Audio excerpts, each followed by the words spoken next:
Hello everyone, एक बार फिर से आप सभी का स्वागत है आपके अपने चैनल ऑप्शन मार्केट ज्ञान पर।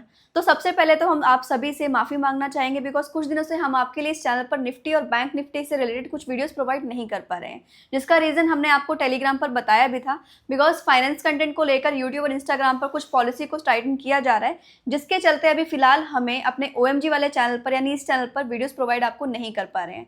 बट आपको यहाँ पर घबराना नहीं है बिकॉज आपके लिए हमने एक सेपरेटली चैनल बनाया है जिसका नाम है मार्केट रिसर्च डेस्क, जिस पर हम आपको निफ्टी और बैंक निफ्टी के एनालिसिस की वीडियो आपको डेली बेसिस पे प्रोवाइड की जाएगी। तो सबसे पहले तो आप जाकर उस चैनल को जरूर सब्सक्राइब कीजिएगा। इसके अलावा आपको लिंक भी डिस्क्रिप्शन में दे दिया जाएगा। इसके बाद आज हम लोग बात करने वाले हैं मार्केट के अंदर एक ऐसी कंपनी के बारे में जिसने आज अपने Q4 के रिजल्ट्स प्रेजेंट किए और रिजल्ट्स कुछ खास ना होने के बाद भी कंपनी के शेयर में हमें लगभग 16% से लेकर 20% तक की तेजी भी देखने को मिली। और बात करें हम लोग अगर कंपनी के रिजल्ट के बारे में, तो कंपनी की सेल्स में इस क्वार्टर में लगभग 50% की भारी गिरावट देखने को मिल रही है Y-on-Y बेसिस पर।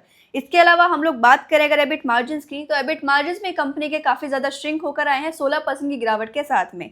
नेट प्रॉफिट भी कंपनी का Y-on-Y बेसिस पर 32% की गिरावट के साथ में देखने को मिल रहा है। और ये रिजल्ट किसी और कंपनी की नहीं बल्कि रिसेंटली लिस्टेड ओला इलेक्ट्रिक के हैं, जिसमें हम सभी ने देखा कि कंपनी के रिजल्ट्स में काफी ज्यादा गिरावट देखने को मिल रही है, चाहे आप नेट प्रॉफिट के मामले में देखें या फिर एबिट मार्जिन में। हमें सभी क्राइटेरिया में कंपनी के रिजल्ट्स के अंदर काफी ज्यादा खराबी देखने को मिल रही है। लेकिन अब सवाल ये आता है कि रिजल्ट्स खराब होने के बाद भी कंपनी के शेयर में आज हमें ये तेजी देखने को क्यों मिली। तो इसके लिए मैं आप सभी को बता दूं, अभी तक जो हमने कंपनी के रिजल्ट्स का एनालिसिस किया था वो Y-on-Y बेसिस पर किया था। लेकिन अगर आप इस कंपनी के रिजल्ट्स को क्वार्टरली बेसिस पर एनालिसिस करते हो तो यहाँ पर आप देखोगे कि इस क्वार्टर में कंपनी का नेट लॉस इस बार 428 करोड़ का आया है, जो कि पिछले क्वार्टर यानी मार्च क्वार्टर में 870 करोड़ का था। यानी पिछले क्वार्टर के मुकाबले इस क्वार्टर में कंपनी का नेट लॉस काफी ज्यादा कम हुआ है और कंपनी का रेवेन्यू में इस बार पिछले क्वार्टर के मुकाबले काफी ज्यादा बढ़कर के आया है। मार्च क्वार्टर में हम सभी ने देखा कंपनी का रेवेन्यू था 611 करोड़ का, जो कि इस क्वार्टर यानी जून क्वार्टर में कंपनी ने रेवेन्यू रिपोर्ट किया है 828 करोड़। यानी बेशक से इस क्वार्टर में कंपनी ने लॉस रिपोर्ट किए है, लेकिन पिछले क्वार्टर के मुकाबले इस क्वार्टर में कंपनी ने काफी अच्छा प्रदर्शन किया है। इसके अलावा कंपनी की तरफ से जो गाइडेंस निकल करके आ रही है, उस गाइडेंस ने भी मार्केट के सेंटिमेंट्स को बूस्ट किया है। बिकॉज कंपनी ने अपनी गाइडेंस में ये रीअफर्म किया है कि कंपनी FY26 तक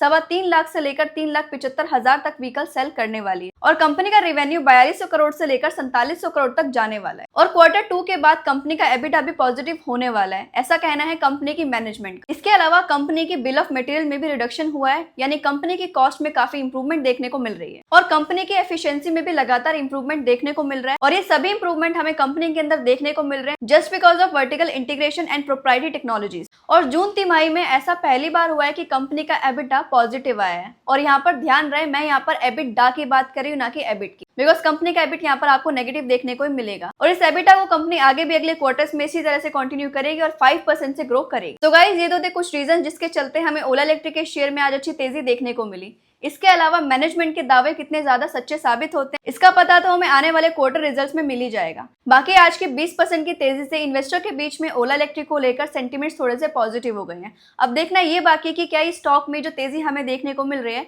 ये सिर्फ एक दिन की तेजी थी या फिर ये तेजी आगे भी इसी तरह से कंटिन्यू रहने वाली है। इसको लेकर आपका क्या ख्याल है, हमें कॉमेंट सेक्शन में जरूर बताइएगा। Till then, have a nice day.